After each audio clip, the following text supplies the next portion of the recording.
Barcelona legend, the team will struggle more against Inter Milan than Dortmund. Zvonimir Boban, the former Milan star, shared his opinion on the match between Barcelona and Borussia Dortmund, confirming that the Catalan team would have faced a greater challenge if the opponent had been Inter Milan instead of Dortmund. Boban said, "If Inter Milan had played against Barcelona in Montjuic instead of Dortmund, Barcelona could have conceded at least 3 goals. Yes, Barcelona might have managed to score 2, but they would have needed to play a perfect match in the return leg to qualify." Boban continued explaining his prediction, saying, "I think Barcelona would have played more cautiously defensively if they had faced Inter Milan compared to facing Dortmund. This is certain, considering Barcelona's style of play and Inter's ability to exploit spaces effectively." Boban also pointed out that Inter Milan's defensive strength, along with their solid organization and offensive efficiency, would have posed a bigger challenge for the Catalan team. Win. Koeman. Barcelona is not the favorite to win the Champions League.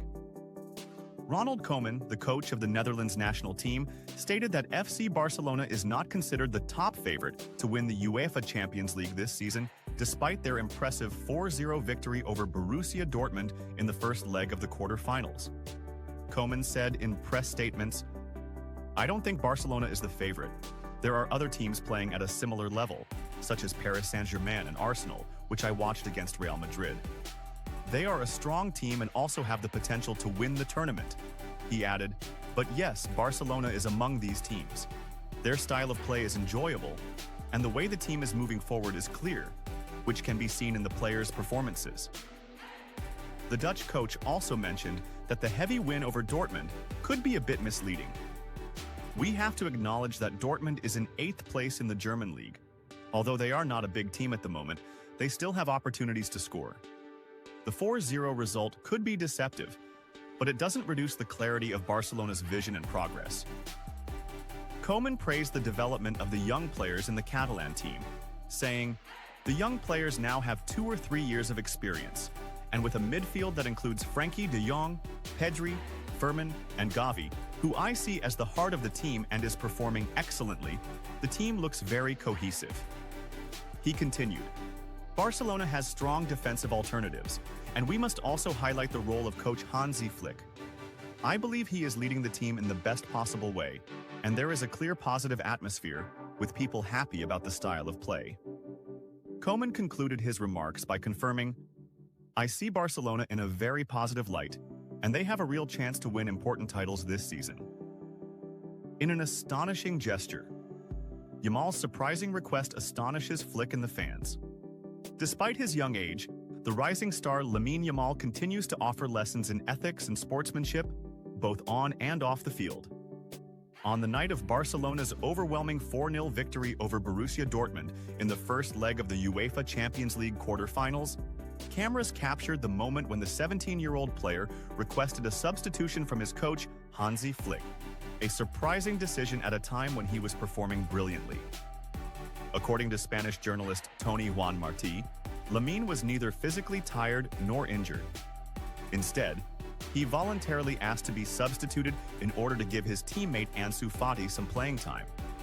Lamine, aware that Fati has been going through a tough period in terms of confidence and fitness, wanted to give him minutes on the field to regain his spirit and confidence, especially in such an important match that could open doors for him again.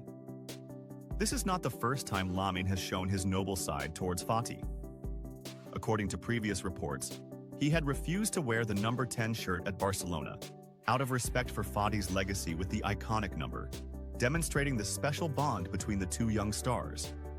The reactions from fans and the Spanish press were quick to follow, with many praising Lamine's actions, considering it a true embodiment of football ethics, especially at a time when individual interests often overshadow team spirit. The cheers at Montjuic did not stop when he was substituted, as the fans warmly acknowledged his effort and stance. Meanwhile, it appeared that Ansu Fati benefited positively from the minutes he got, looking more focused and in sync than in previous matches. Between Lamine Yamal, Ansu Fati, and the other stars of Barcelona's rising generation, it seems that the Catalan team not only possesses footballing talent, but also rare personalities capable of leading the sporting project with ethics and a promising team spirit. An unexpected comment from Simeone about Barcelona after their big win over Dortmund. When you talk about football, you're not just talking about goals and victories, but about moments that are immortalized, about messages sent without words, about a prestige created by actions, not words. And Barcelona, this season, they sent a resounding message, not only to their La Liga rivals, but to all of Europe, to anyone who dared to doubt their ability to rise again. I'm not just talking about a single match or a big win in the Champions League quarterfinals. I'm talking about a system that rose from the ashes, led by a man who doesn't smile much but turns calm into ticking time bombs. Hansi Flick. This name will be etched in Barcelona's memory for a long time, and perhaps in the history of the competition. Not only because he has a squad of stars, but because he turned every player into a piece of a machine that doesn't miss, doesn't tire, and doesn't show mercy. To win 4-0 against a team like Borussia Dortmund, in this round, at this time, with this level of composure. This isn't an ordinary win. It's a declaration of intent. Barcelona is not just looking for a title. Barcelona wants glory. Glory that matches the size of the club, the size of the shirt, the size of the years during which their fans shed tears in front of the screens and in the stands. But do you know what's more dangerous than winning? Continuity. And Barcelona this season is unstoppable, like a flood, like a storm.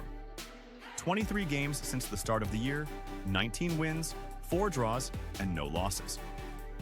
These aren't just numbers, these are philosophy, mentality, organization, and mental toughness. This is a team that doesn't waver. And the record that Flick has in the Champions League? 25 wins out of 29 matches. This is something I haven't seen even in Pep Guardiola's days, nor have I read about it in modern football books. I'm a coach, and I live for the details. I love analysis, I breathe tactics, and I know exactly what it takes to build a team that fights like this, dominates without appearing arrogant, attacks without forgetting defense, and scores without leaving gaps behind. Flick has re-engineered Barcelona, but this time, not in the pure tiki-taka style. He's presenting a new Barcelona with a German identity, a Catalan heart, sharp as a sword. And I won't lie, there's something stirring inside me when I watch them. It's not envy, but that feeling that stings when you see your opponent soaring while you're still fighting on the ground. We are Atletico Madrid. We live to fight. We are born in the heart of suffering. And we love proving that we don't need grandeur to win. But when you see this performance, this harmony, this consistency, you start reviewing yourself, your plans, even your dreams. I'm not afraid of Barcelona. I've never been afraid of them, and I never will be. But I admit, from my position, from the heart that beats red madness, that what we see from Barcelona this season is a football masterpiece that forces everyone to respect them. Because respect is not given, it's taken. And Flick has taken it from everyone, without exception, even from us. From those who hate admitting it. But we can't lie to ourselves. I've faced great teams before, survived, fallen, and stood up again. I've faced Messi, Xavi, Piqué, Neymar, seen their burning eyes at Camp Nou, heard the roar of their fans, and felt their experience. But this version is different. It doesn't shout. It dominates in silence and kills you quietly. Has it ended? Number football doesn't know the end. The final is written on the day of judgment, not the day of celebration. And us? We are there, waiting for our moment, watching from afar. But we don't sleep. We don't forget. If Europe has started to lean towards Catalonia again, Madrid still shines from the heart of the fire. And Atletico? We will always be there. In the shadows sometimes, and in the light when we choose to return. In the end, this is football. There are no permanent champions, no perpetual nightmares. Every team goes through its moment, and Barcelona is living its moment now. Let them rejoice, let the world applaud them, but remember, the one who waits in the dark is often fiercer than those standing in the spotlight. Rafinha. I apologized to Kubarchi after my goal against Dortmund. Brazilian player Rafinha apologized to his Spanish teammate Pau Kubarchi after scoring Barcelona's first goal against Borussia Dortmund, as he mentioned in a television interview on Wednesday evening. Barcelona won 4-0 at home against Dortmund.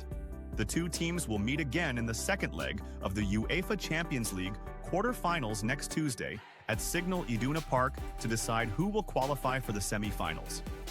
Rafinha's statement. Rafinha scored Barcelona's first goal against Dortmund.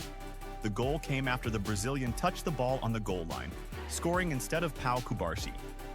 Rafinha said in statements published by the Spanish newspaper AS, "I was worried the first goal might be disallowed for offside. I wasn't sure, but fortunately, it was given."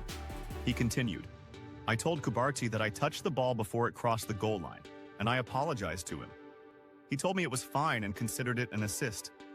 It was a quick moment, and I stretched my foot, afraid the ball might go too far." He added, "I love playing with players of very high quality. Yamal, Lewandowski, and I know each other well, and that's really important." He concluded, "There's still another game to play, and playing in front of Borussia Dortmund's fans is always tough. We achieved a good result, but we need to put in another strong performance next week." Rafinha is currently the top